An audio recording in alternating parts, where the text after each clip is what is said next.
도심이 희뿌연 연기에 갇혔습니다.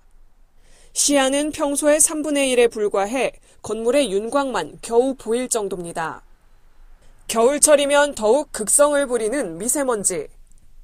사흘은 춥고 나흘은 미세먼지가 심하다는 뜻의 신조어 삼한사미가 일상이 될 정도로 시민들은 고통을 호소하고 있습니다. 아침에 눈을 뜨면 바로 인터넷 켜가지고 바로 미세먼지 확인하게 되고요. 숨쉬기도 좀 곤란한 것 같고, 외출했다 돌아오면 이렇게 피부를 잘 씻어내도 뭐가 많이 나 있는 것 같아서 그런 것들이 좀 많이 신경 쓰이고 있습니다. 선생님께서 매일 수업 시간 전에 농도 체크하시면서 저희 보고 나간다 안 나가신다 결정도 하시고, 아침에 갔을 때 원래는 환기도를 시키고 그랬는데 환기 시킬 때 창문도 여는 게 꺼려지고. 시도 때도 없이 날아든 미세먼지는 시민들의 일상을 바꿔놓고 있습니다. 외출을 꺼리는 사람들이 늘면서 야외 시장과 상점을 찾는 손님은 줄어든 반면 공기청정기가 갖춰진 실내 공간은 새로운 모임 장소로 떠오르고 있습니다. 전에는 밖으로 많이 돌아다니고 야외 활동을 많이 했는데 미세먼지가 심해지면서 카페나 영화관 같은 데 많이 찾게 되는 것 같습니다. 여가 생활도 야외보다는 실내 활동 위주로 바뀌면서 온라인 쇼핑 사이트에서는 실내 운동용품과 도서 판매량이 늘어났습니다. 미세먼지 문제는 이미 2017년에 국민이 가장 불안을 느끼는 위험 요소로 조사됐는데요. 문제에 대한 개선책이 마련되지 않으면 당분간 이 같은 추세가 계속될 것으로 보입니다. 연합뉴스TV 조성입니다. 미세먼지가 매우 나쁨 수준인 날 거리로 나가봤습니다. 행인 절반가량은 마스크를 쓰고 있습니다. 2014년 미세먼지 예보를 시작하기 전과 비교하면 인식이 많이 바뀐 겁니다. 재난 수준의 미세먼지 공습이 이어지며 최근엔 방독면까지 등장했습니다.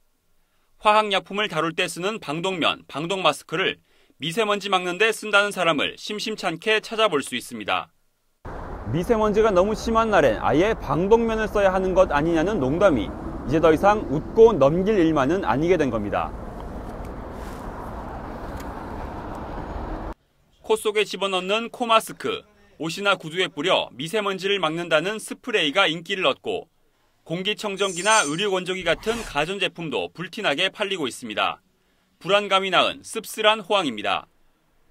눈이나 호흡기 피해뿐 아니라 당뇨병과 비만 위험을 높이는 등 미세먼지의 악영향이 속속 드러나고 있기 때문입니다. 하지만 아무리 유난을 떨어도 입자가 너무 작은 탓에 완전 방어는 불가능합니다. 마스크 역시 호흡기 환자나 호흡기가 약한 사람은 오히려 안 쓰는 게 낫다는 지적도 있습니다.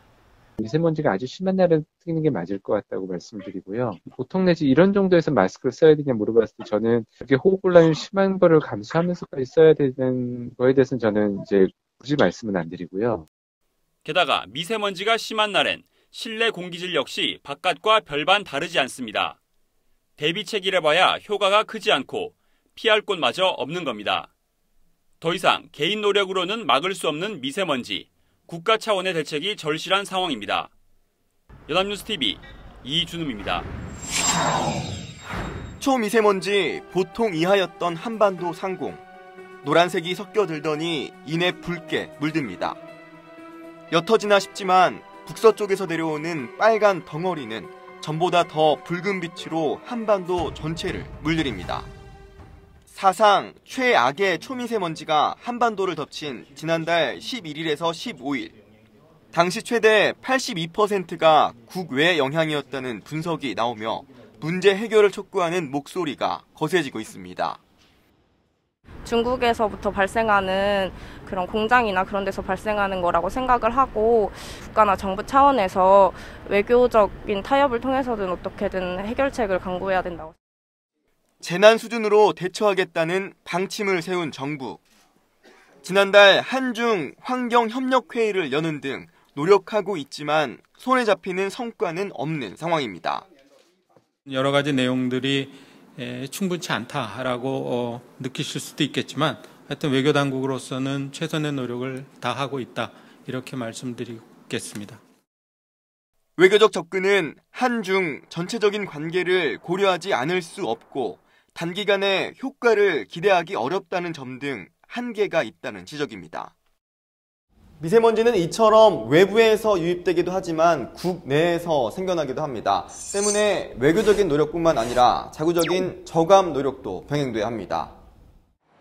일각에서는 외교적 노력보다 국내 대책에 먼저 집중해야 한다는 목소리도 나옵니다. 중국에서 날아오는 미세먼지가 많을 때는 70~80%가 됩니다. 그렇지만 평균으로는 약 40% 정도가 된다고 봅니다. 그렇다면 우리가 먼저 감축하는 노력을 하고 그 명세서를 가지고 중국 정부에 항의할 것은 항의하고 공조할 것은 공조해서 정부는 미세먼지를 줄이기 위해 국내 미세먼지 발생량 중 20에서 30%를 배출하는 석탄 발전소를 줄여나간다는 계획입니다.